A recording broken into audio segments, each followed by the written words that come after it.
Kena duit iki. Ane sapa ya? Lumayan rezeki nomplok. Setangga tuku bakso iki. Ning ndi ya? Duitku kok ilang tekan.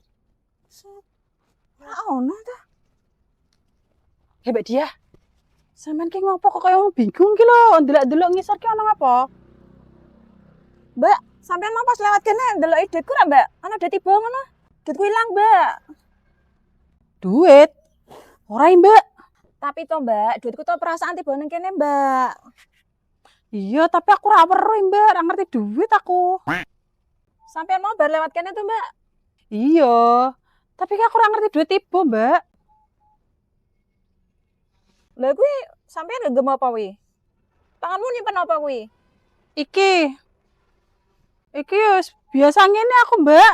Mbak, jujur wae, Mbak. Sampean to sing juga kuwi duitku toh? Apa to, Mbak? Wong aku ki ora ngerti duitmu. Berarti awakmu ki curiga mbek aku to? Mbak, seneng kene to, mau ngono aku karo sampean tok. Ya berarti memang duitku sembok jupuk. Lah terus, aku sing nemu duitmu ngono. Ya wes lah, nek sampean ra arti. Jengkel ketok. Lemah aku pancen ra weruh. Lumayan, asli. Nek rezeki ki ra ning ndi-ndi.